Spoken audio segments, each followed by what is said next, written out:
Ora viva, bom dia Cidade Capital, bom dia aos ouvintes da 95.5, já está no ar o seu programa Café do Arquiteto. É nosso convidado hoje para falar sobre prevenção de infiltração no imóvel, o arquiteto Lívio Tanaco, com quem estaremos em conversa daqui a pouco. Agora mesmo é momento de saudar a si musicalmente. O programa onde aprende a construir e remodelar de forma sustentável com conselhos de profissionais da nossa praça. Das 11 às 12 horas na 95.5. Sintonize e envie as suas questões. Olha, seja bem-vindo a este programa onde aprenderá os passos certos para uma construção de sucesso com conselhos de profissionais da nossa praça. E, claro, poderá então evitar as construções anárquicas que só degradam a imagem da cidade capital. Esse programa é da responsabilidade social da Masterplan Angola, alinhada com o objetivo de desenvolvimento social sobre cidades e comunidades sustentáveis. Isso mesmo. Está na hora de falarmos com o nosso convidado, Lívio Tanaco, ele que é arquiteto e estará connosco até bem perto das 12 horas para nos elucidar sobre questões relacionadas à prevenção de infiltração no imóvel. Arquiteto, bom dia e bem-vindo. Bom dia, Dálvia, desculpa. É um prazer estar aqui com vocês, Café do Arquiteto, para abordarmos um tema que é bastante pertinente. Agradecemos nós por ter aceito o nosso convite. É arquiteto há quanto tempo já agora? 14 anos. Encostar no microfone e também, claro, reforçar aqui o seu nome, arquiteto há 14 anos, já trabalha nisso há muito tempo. Já trabalho, na verdade eu trabalho mesmo antes de concluir a formação. Tive a oportunidade de poder fazer o meu curso médio já direcionado dentro desta área, na Escola da Motengil em Portugal, e por imperativo de limitações financeiras depois vi-me obrigado a ter que regressar.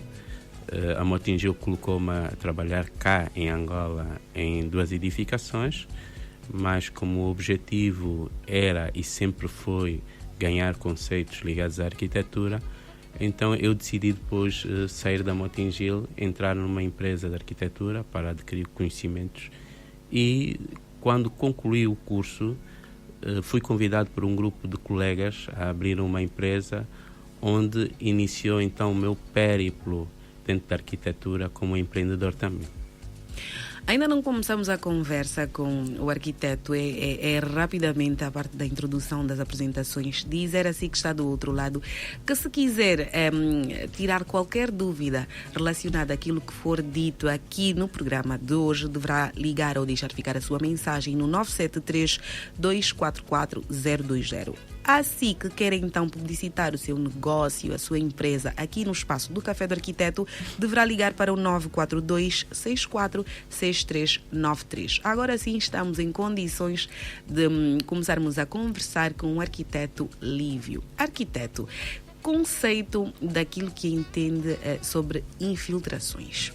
Bem, eu normalmente costumo dizer que é a capacidade que a água tem de penetrar qualquer tipo de elemento, quer eles construtivo, estrutural ou não estrutural. E nós, olhando para essa resiliência que a água tem e de forma perene, de estar sempre a tentar contornar os obstáculos à procura de um viés para fluir e surgir em vários pontos, eu costumo brincar e personifico a água normalmente como omnipresente, porque ela está em qualquer parte. Ela pode aparecer no pavimento, nas paredes, no teto, nas lajes de cobertura e até mesmo nas fundações. Ao longo dos anos, né, eu fui, com conhecimento tácito que eu fui adquirindo, que é aquele conhecimento que vamos tendo em função do tipo de patologias que vamos conhecendo. Hoje, em função desse conhecimento, eu posso garantir sem medo de errar que 80% dos problemas que nós temos numa edificação deve-se a patologias provenientes de infiltrações.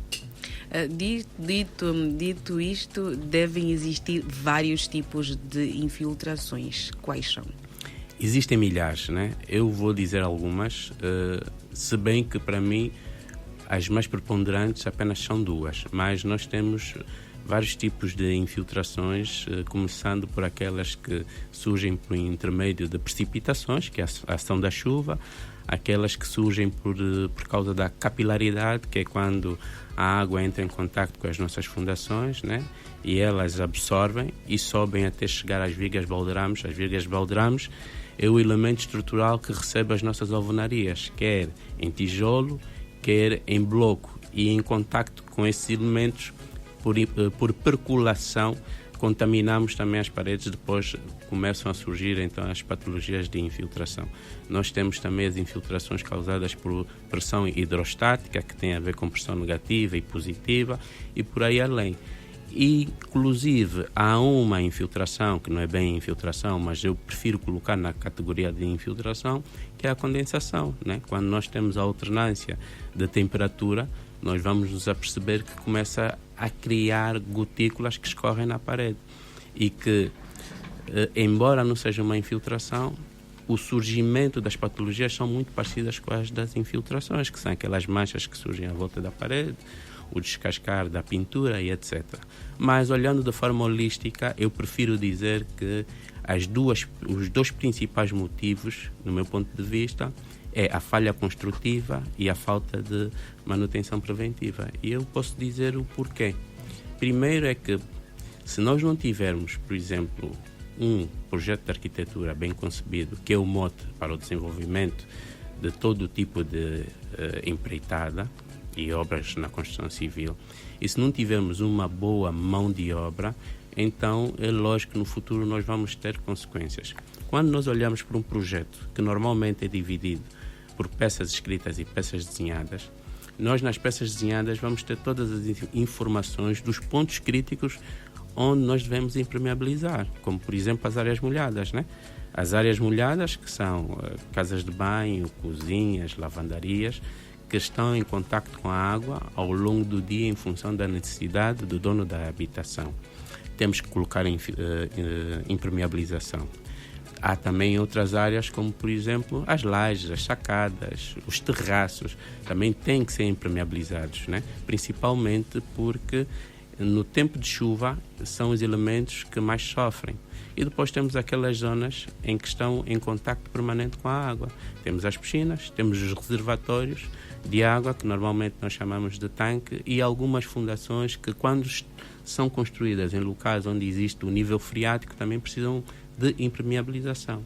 Em paralelo a isto, nós temos as peças escritas. Dentro das peças escritas, a que eu elejo como a melhor para nos dar um aporte é o caderno de encargo. E por que eu digo isso? Porque o caderno de encargo, para além de dizer a especificação do tipo de impermeabilização que nós devemos utilizar, ela também explica como é que nós devemos implementar.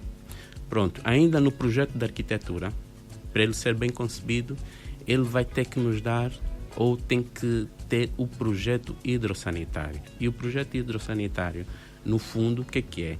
São as informações que a pessoa tem que ter relativamente a todo o sistema de canalização. Então nós vamos ter, ou vamos compreender, por exemplo, como é que vai funcionar todo o sistema da drenagem das águas da chuva, desde a dimensão ou dimensionamento das caleiras, dos tubos de queda, que são elementos que são preponderantes.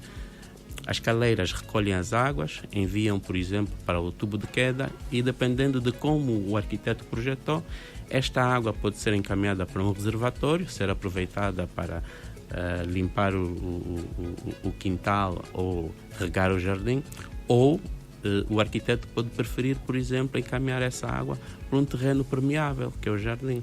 Paralelamente a isso, nós temos também todo o sistema de abastecimento de água.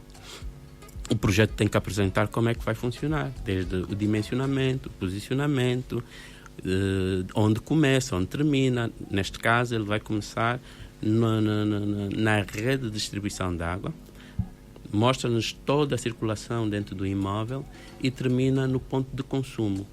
E temos depois todo o sistema de esgoto. Também temos, de igual forma, a dimensão, o posicionamento, e vamos saber onde é que os dejetos acabam no seu trajeto. Se for numa zona urbanizada, os dejetos vão para uma rede pública de esgotos. Se não for, vai para uma fossa séptica. Pronto, então nós já temos aqui 2 elementos que, se forem bem feitos, eles conseguem prevenir a infiltração. Depois, o que é que nós temos? Temos a mão de obra que também tem que ser qualificada. Não interessa nada, nós temos um projeto bem executado, se a mão de obra não conseguir interpretar aquilo que está no projeto e materializar o objeto a construir. Então nós temos que escolher pessoas com capacidade para fazerem esse trabalho. Embora exista situações em que a mão de obra ou a pessoa que está à frente, o empreiteiro, ele tem capacidade, tem habilidade, tem expertise para materializar o objeto, mas mesmo assim ele é omisso, porque ele tem acesso ao projeto, identifica erros no projeto, mas prefere ficar calado. E naquilo que eu pude-me aperceber, isto acontece muitas das vezes porque esses técnicos gostam de estar na zona de conforto. Ele, apercebendo-se que a solução poderá ser mais complexa, então ele prefere ficar calado. Deixa-me dizer que, em condições normais, isto só acontece quando não há um fiscal. Porque depois do arquiteto concluir o seu projeto, ele remete o projeto ao dono da obra. E o dono da obra, por sua vez, vai partilhar a informação com o fiscal e com o empreiteiro. Eles vão fazer aquilo que é chamado de análise técnica do projeto, onde vão fazer o estudo, vão fazer o levantamento daquelas informações que eles acham que é omissa ou que não estão claras, inclusive aquelas informações que eles acham que estão erradas. Partilham essa informação com o dono da obra, que por sua vez partilha com o arquiteto, e o arquiteto tem que dar as devidas esclarecimentos daquelas informações omissas e, se for necessário, fazer as correções daqueles elementos que podem estar errados, como, por exemplo, a compatibilização das especialidades. Muitas das vezes o que acontece é que o próprio arquiteto trabalha concomitantemente com estes 2 indivíduos, quer com o empreiteiro, quer com o fiscal, na solução da resolução do problema encontrado. Então, isto para dizer o quê?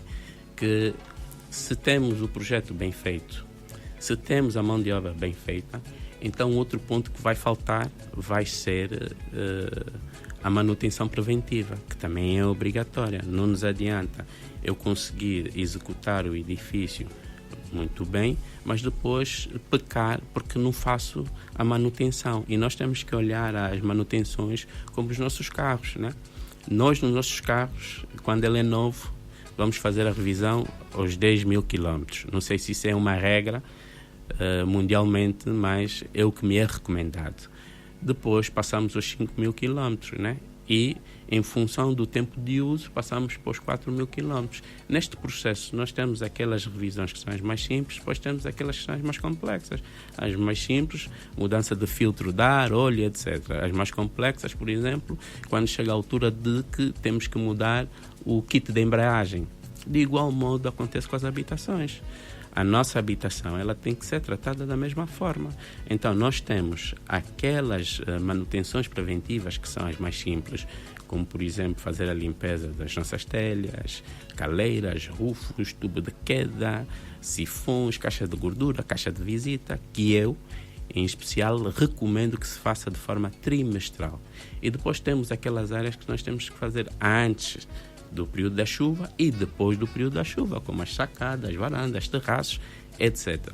E depois temos aquelas manutenções que são as mais complexas, como, por exemplo, nas zonas molhadas, que eu já disse anteriormente, casas de banho, lavandaria, cozinhas. E por que são mais complicadas? Porque a intervenção exige mais expertise, e o que eu recomendo é que seja de 2 em 2 anos. Mas há situações que, em função dos sinais que aparecem, nós somos obrigados a fazer muito antes. E quais são esses sinais? São aquelas manchas que vão aparecendo ao longo da parede, é o descascar da tinta, é o desagregar do reboco, é o descolamento do revestimento cerâmico, que pode ser azulejo ou pode ser o ladrilho, o mosaico, é o aparecimento da eflorescência. O que é isto? Isto acontece normalmente quando a infiltração é derivada através da água que vem do solo e rica em estou-me a esquecer o nome, em minerais, e em contacto com o reboco cria uma reação química que faz com que surja essa letra à volta da casa toda. Então, isso são sinais que vão nos alertar para que nós devamos intervir o mais rápido possível. Concluindo, dizer que estes são os 3 pontos principais. Nós temos que ter um projeto bem concebido, nós temos que ter uma mão de obra especializada e nós temos que ter as manutenções periódicas feitas sempre. Tendo isso, nós não vamos ter problemas de nenhum tipo de infiltração. Outra pergunta não menos importante, arquiteto, é também a questão dos materiais. Será que o tipo e a qualidade dos materiais estão diretamente ligados ao aparecimento dessas infiltrações nos imóveis? Eu vou começar a responder pela última, a qualidade dos materiais. A qualidade do material influencia, mas não é uma condição sine qua non para garantir o estancamento da infiltração. É mais importante ter uma mão de obra qualificada. E digo isto por quê? Porque a qualidade do material eu consigo controlar. Porque sabendo que, por exemplo, o tempo de vida útil do material é inferior ao tempo do material de qualidade, lógico que eu tenho que assegurar que as manutenções sejam feitas mais vezes, se calhar. Agora, o tipo de material também influencia, porque, ora, vejamos, nós estamos a falar das infiltrações. Nós temos dois tipos de impermeabilizações. Se eu errar a aplicação da impermeabilização, é lógico que vamos fazer com que, se calhar, a infiltração ela surja com muito mais facilidade. E deixe-me dar aqui um exemplo. Nós temos a impermeabilização rígida e a flexível. E nós temos que saber onde é que vamos colocar uma, onde é que vamos colocar outra. Eu não posso, por exemplo, colocar uma impermeabilização rígida, por exemplo, no piso de um terraço, numa laje da cobertura. Por quê? Porque ela está exposta a fenómenos mecânicos. E o que é isso, fenómenos mecânicos? É a dilatação e a contração que surge em função do ambiente nocivo em que ela está. O sol, a chuva, o frio, esses elementos fazem com que a nossa laje tenha esse tipo de comportamento. Lógico que eu, nesta laje, eu vou escolher uma impermeabilização flexível. E por que flexível? Porque ela consegue acompanhar a deformação deste corpo. E onde é que eu posso utilizar, por exemplo, a impermeabilização rígida? Vou utilizar em sítios mais controlados, em elementos estruturais muito mais reforçados, que não passem por esse tipo de fenómeno mecânico, como, por exemplo, nas fundações, né? Os muros de contenções, tudo que está enterrado. Então é lógico que se eu, por exemplo, errar na aplicação dos materiais, há sim consequências. Estamos em conversa com o arquiteto Lívio Tanaco aqui na 95.5, assim é que está correto. Já sabe que para falar connosco é pelo 973-244-020. Café do Arquiteto. Publicite aqui o seu negócio. 942-6463. Ricardo, o que é que foi? Olha, estamos em conversa com o arquiteto Lívio Tanaco. Estamos a falar sobre prevenção de infiltração no imóvel. Arquiteto, que tipos de terrenos é que são mais propensos às infiltrações? Existem terrenos em que nós não devemos construir de todo, ou todos os terrenos, desde que tenhamos o profissional certo, podem sim surgir edificações? É assim, hoje em dia está mais do que provado que com a tecnologia nós podemos construir em qualquer sítio. É só olharmos, por exemplo, para o Dubai, embora eles sejam ricos e tenham a capacidade financeira para ter esse tipo de projetos. O que eu normalmente aconselho é que nós, antes de edificarmos qualquer tipo de edifício, temos que fazer um estudo. E por que temos que fazer um estudo? Nós sabemos que, por exemplo, os terrenos... Há terrenos em que o nível freático é bastante alto e para nós conseguirmos nos aperceber disso, nós temos que ter um estudo geotécnico, temos que fazer uma prospecção e uma sondagem. E a informação da sondagem é extremamente importante porque ela vai nos dar a característica do terreno. E quais são as informações importantes que ela dá? Por exemplo, se eu tiver que fazer uma habitação num terreno que o nível freático é alto ou que haja um lençol de água, eu tenho que escolher a fundação adequada. Esta informação é extremamente importante. Eu, obtendo esta informação, o que é que eu faço? Vou receber também informação de onde é que está a parte sólida do terreno. Se estiver a 10 metros de profundidade, aí eu já sei que vou utilizar, por exemplo, fundações feitas por estaca. Por outro lado, este estudo, ele também vai me habilitar para saber que tipo de impermeabilização a utilizar e, dependendo da quantidade de água no terreno, que tipo de solução eu posso utilizar para desviar a água do meu terreno. E o que muita gente às vezes faz é fazer uma vala, vou dizer aqui de forma hipotética, por exemplo, com 60 centímetros de profundidade, 50 de largura, coloca-se uma manta geotêxtil, que é um material que permite que a água passe, mas ele barra todo tipo de agregados como areias e pedras. Depois coloca-se 15 centímetros, se não estou em erro, de brita, coloca-se depois um dreno, que é um tubo em PVC. Há especialistas que fazem furos nas laterais, outros na parte de baixo. Coloca-se brita na parte de cima e depois coloca-se o remanescente da manta asfáltica e tapa-se. E por que é que se faz isso? Faz-se isso para poder se desviar enormes quantidades de água para um local que não seja próximo das fundações. Então isso vai fazer com que a fundação ela não esteja em contacto com grandes quantidades de água. Paralelamente a isso, nós depois temos que reforçar esta fundação com impermeabilização. Isto para responder que nós em Angola temos muitos terrenos, sim senhora, com nível freático alto, mas que é possível construir desde que antes da construção se faça esse estudo geotécnico para que tenhamos a informação adequada, com o objetivo de nós escolhermos a melhor forma de podermos construir ou edificarmos ou materializarmos o objeto a construir nesse tipo de terreno. Dito isto, enquanto profissional da arquitetura, olhando para aquilo que é a quantidade dos imóveis com infiltrações na cidade de Luanda, no seu ponto de vista, onde é que está o erro? É assim, nós temos que entender que nós aqui temos duas situações. Nós temos edifícios que foram feitos no tempo colonial e que carecem de manutenções.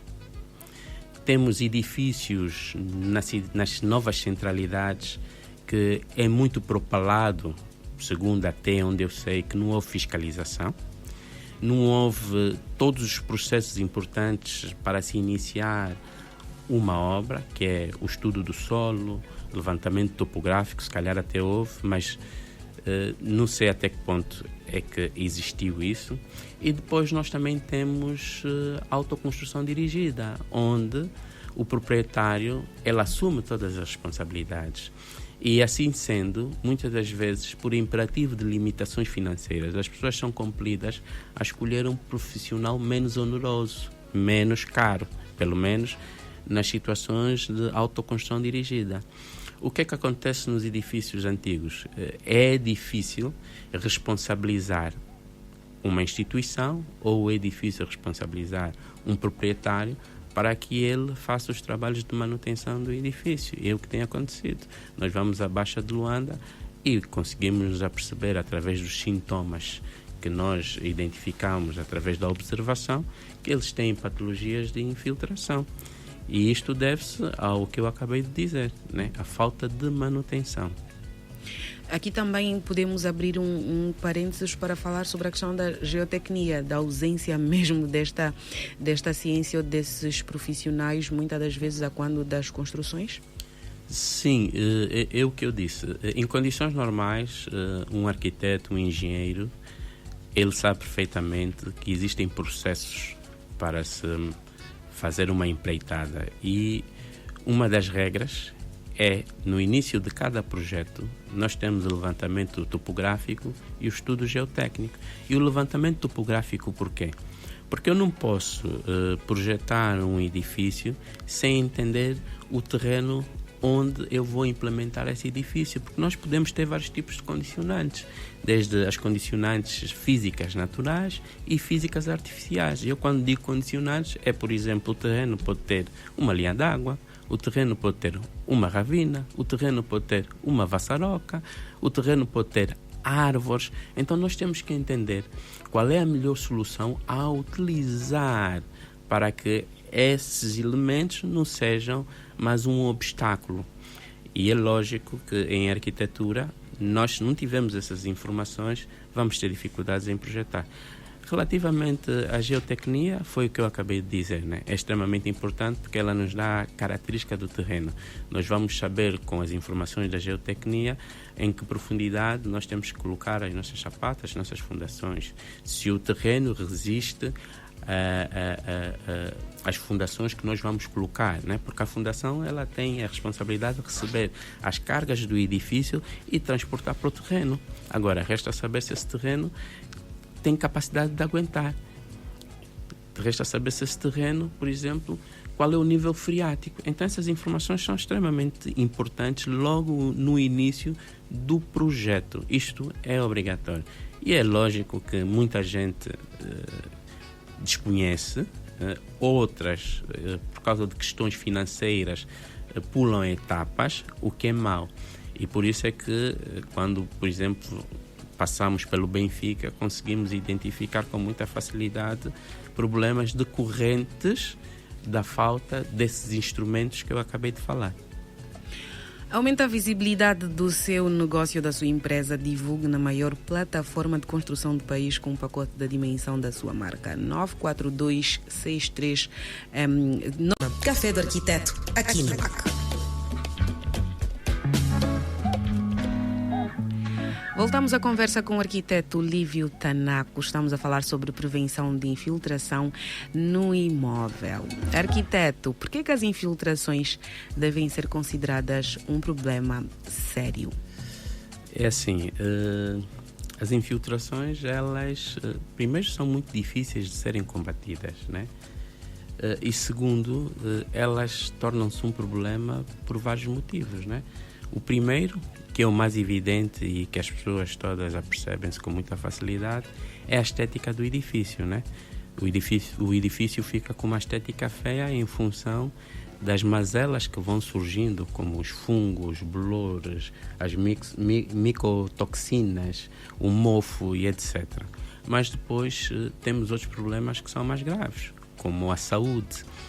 Esses fungos que surgem, para quem tem doenças respiratórias, eles fazem com que esses problemas se agravem. Portanto, nós temos que ter em atenção essa situação. Sem descurar que o valor imobiliário, pelo facto de termos uma fachada não bela esteticamente, desvaloriza. E, por outro lado, que eu acho que é o mais grave, é que afeta a estrutura e muitas das vezes torna-se irreversível conseguir controlar quando a estrutura é afetada. Se a água atingir, por exemplo, o varão de aço que trabalha a tração, vai fazer com que o nervurado, que são os elementos rugosos que estão neste aço, oxidem e comecem a desgastar, fazendo com que o ferro deixe de trabalhar na qual, ou seja, deixem de exercer a função na qual o objetivo era de estabilizar a estrutura. Lógico que, em função disso, né, em função de podermos ter problemas estruturais e irreversíveis, pondo em causa a segurança do proprietário, há necessidade sempre de nós termos um profissional a trabalhar connosco para a identificação dessas patologias. E por que eu digo isso? Sei que há muita gente que, como dizem as pessoas, preferem pôr a mão na massa e tentam resolver os problemas patológicos que vão surgindo, mas no fundo o que eles fazem é mascarar o problema, né? E a infiltração não é assim que se trata, porque a infiltração ela funciona de forma silenciosa. E quem se apercebe dos problemas que a infiltração poderá causar é um especialista, porque ele vai fazer o diagnóstico. E o diagnóstico vai nos dizer de onde é que surge o problema. Depois ele vai fazer um prognóstico para poder entender como combater esse problema. Não somos nós, pacatos cidadãos, que pelo facto de não termos, se calhar, capacidade financeira, decidirmos então colocar a mão na massa, o que é errado. e que futuramente o resultado pode ser bem pior, e não podemos nos esquecer que esse tipo de atuações elas vão se revelar financeiramente um problema muito grande. E por que eu digo isso? Vamos lá analisar. Nós, para executarmos um edifício, numa fase inicial, da fase inicial até a fase final, nós vamos gastar em torno de 1% a 3% de todo o custo da empreitada. Mas, se nós pularmos essas fases e nós não precavermos a implementação já em projeto e depois na execução da mão de obra, os pontos críticos de impermeabilização, o que vai acontecer é que nós podemos gastar 10 vezes mais. E mesmo assim, as soluções a serem implementadas não irão garantir que não hajam problemas graves de infiltrações. Então, nós temos que ter muito cuidado com essa abordagem. A infiltração é uma patologia grave. Eu, no início, tinha dito que, em função do conhecimento tácito, que é aquele que nós vamos adquirindo, não porque fomos na escola, mas porque estamos em loco e estamos a ver os problemas que a infiltração está a causar. Eu afirmei que 80% dos problemas que existem nas edificações é derivado das infiltrações. Então, nós temos que ter cuidado na abordagem do tratamento das infiltrações, chamar sempre um técnico especializado. Este técnico tem que ter a capacidade de resolver, e o que eu aconselho sempre é que, quando nós contratamos um técnico, deve ser por recomendação. Se não for por recomendação, há necessidade de exigir a este técnico que nos apresente um documento, onde neste documento tem que estar os trabalhos na qual ele esteve envolvido ou os trabalhos em que ele esteve à frente de patologias semelhantes às patologias que o edifício apresenta. E, se for possível, ter o contacto ou os contactos dos edifícios onde ele esteve a trabalhar. Por quê? Porque eu assim consigo ver a veracidade dos factos. Eu consigo entrar em contacto e ver realmente se a pessoa esteve nesses projetos na qual ele mostrou que esteve, e consigo sentir-me seguro. Pronto, acho que de forma holística, esta é a resposta adequada para a sua pergunta.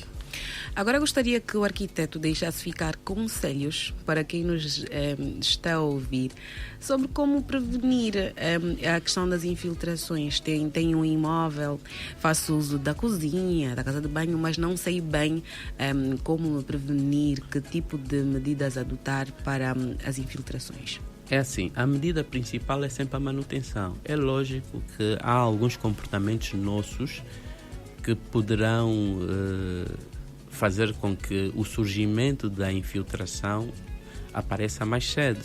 E o mais grave são as inundações, principalmente se nós vivermos num edifício com vários apartamentos, né? Nós sabemos que, se não tivermos uma boa impermeabilização e se nas áreas molhadas existir uma inundação, esta água vai para o apartamento de baixo, né?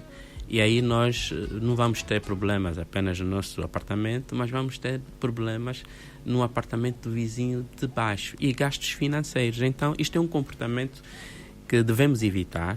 O outro comportamento, mas que não é assim tão grave, é termos em atenção aquelas gotas que estão sempre a cair na nossa torneira, ou porque a torneira já não fecha bem e não queremos chamar um especialista para arranjar essa torneira porque achamos que vai gastar dinheiro, ou porque somos pessoas distraídas e estamos a deixar sempre a torneira um bocadinho mais aberta. O outro conselho é, sempre que estivermos a lavar as nossas varandas, sacadas e terraços, convém escoarmos as águas. Não convém deixar a água nessas superfícies, porque depois também vai contribuir para o desgaste e a infiltração de água. Olha, foi a conversa com o arquiteto Lívio Tanaco. Falamos sobre prevenção de infiltração num imóvel. Arquiteto, muito obrigada por ter estado conosco. Eu é que agradeço. Fizemos pelo mundo do café nesse Minuto do Café de hoje. Não se esqueça que, assim que sofre de infiltrações ou de qualquer outra situação no seu imóvel, pode e deve contactar a Masterplan Angola, ela que é a patrocinadora oficial do programa Café do Arquiteto. Vá às redes sociais, as nossas redes sociais, Café do Arquiteto no Instagram, curte, goste e partilhe. Também vá às redes sociais da Masterplan Angola, curte, goste, partilhe e não se esqueça de deixar ficar as até mesmo para a nossa saúde. Fica aqui a dica. Trabalhou para si Ricardo Dias na técnica. Essa voz que vos fala é de Dálvia Alves.